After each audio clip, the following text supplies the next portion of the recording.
You see these massive, highly protected systems everywhere, right? Power grids, server farms, global financial networks. They are basically armored, completely loaded up with fail-safes and redundancies, and yet catastrophic failures still happen. But here's the thing, they don't happen despite all these layers of protection. They actually happen because of them, because of these unseen structural forces hidden deep within the architecture itself. Now, there is this really common, completely rational belief in systems engineering. It basically says that if you want to eliminate the risk of a total failure, you just add redundant components, right? If one part might break, you just add a duplicate, pop in a backup. It makes total sense. It is the entire foundation of fault tolerance, making absolutely sure that one tiny, localized error doesn't bring down the whole structure. But when we actually go out and look at these highly protected systems in the real world, a pretty disturbing reality starts to emerge. Time and time again, we see systems engineered with multiple, highly redundant safety backups. And they don't just experience minor hiccups. They collapse entirely. And the craziest part? They do it at the exact same moment. So this leaves us with a really quiet, really strange contradiction. The very safety mechanisms that we designed to prevent a catastrophe, well, they mechanically lock the system right into one. The backups themselves actually become the catalyst. Okay, to really grasp why this happens, let's just think about a super simple physical system. Just picture a heavy steel load, and it's suspended in the air by 3 taut cables. The load is distributed equally across all 3. Now, if one cable snaps, the whole thing doesn't fall, but quietly the math changes. Think about what happens next. The remaining 2 cables have to instantly absorb that loss. So suddenly, they are bearing 50% more tension than they were just a fraction of a second ago.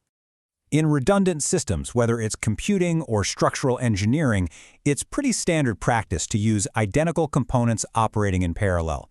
I mean, it saves time, it keeps costs down, and it just simplifies the overall design. But here is the catch. Identical parts inherently share identical vulnerabilities. Because they are completely identical, a single environmental shock will structurally impact every single backup at the exact same time. Think about it. A sudden temperature drop, an unexpected power surge, or maybe a shared software bug. It doesn't just attack one component. It attacks all of them, and it attacks them in exactly the same way. We actually have a name for this structural behavior. It's called a common mode failure. And it reveals a fundamental flaw in the whole idea of basic duplication.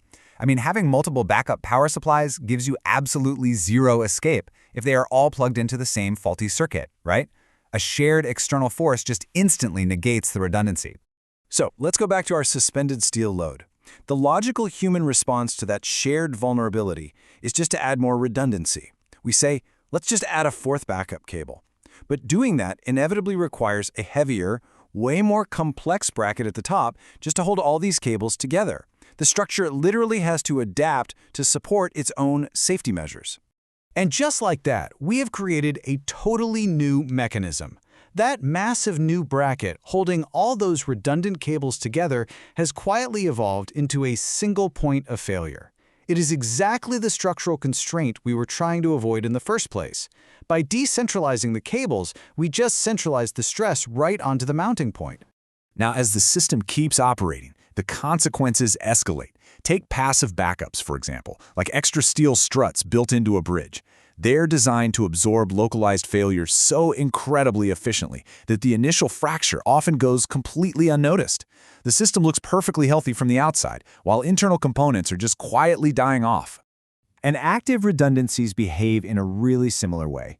The exact instant a primary component fails and an active backup silently kicks in to take its place, it entirely removes the operator's ability to see the underlying defect. The error is just immediately hidden behind this giant wall of automated safety. What this creates is a total, complete loss of structural visibility. The human operators sitting there believe the system is functioning perfectly normally. But in reality, it's operating in a highly degraded, super stressed state. The pressure just keeps building invisibly, just waiting for the final backup to succumb to all that accumulated tension. Before we continue to look at how these invisible stresses inevitably break the system, I want to briefly mention Sift. Sift is a news app I built, and you can find a link to it right down in the description. It provides a calmer way to stay informed. Instead of endless headlines and sensational content, it just highlights the most important news. It's a quieter way to understand what's happening in the world. Okay, let's get back to the structural failure of our systems. So to manage all these invisible components, active redundancies require some incredibly complex monitoring. They use something called voting logic. These are intricate, highly technical subsystems designed purely to decide which components are healthy and which ones need to take over during a fault. But here lies a really massive hidden trap. Because as these voting logic systems and parallel redundancies get more and more complex, they actually start interacting with one another in totally unexpected ways. The safety systems themselves begin introducing entirely new layers of complex, unpredictable errors straight into the architecture. And to compound that danger, the perceived safety provided by all these complex redundancies inevitably changes human behavior. Because the system feels invincible, operators are naturally encouraged by production pressures to push the entire architecture. They push it faster, they push it harder, and they push it much closer to the edge. Which brings us right to the inescapable and for our suspended load. The operators have pushed the capacity to the absolute limit. The sheer cumulative weight of all those extra backup cables, combined with the totally hidden stress of those unnoticed snapped cables below, finally causes that centralized bracket to permanently fracture, and the load falls. This grim inevitability is actually the core of Charles Perrow's normal accident theory. Perrow observed that adding safety redundancies mechanistically increases complexity.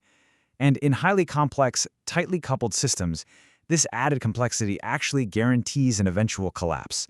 The redundancies simply backfire. If you map out the timeline of destruction in these kinds of systems, it's incredibly rapid and totally irreversible. At 0 seconds, a local component faults. Just 1 second later, that error is instantly hidden by a backup. Within 10 seconds, common mode stress triggers across all the identical parts. And at 1 minute, the unpredictable interactions of that complex voting logic literally lock the system into a rapid cascade. Total collapse.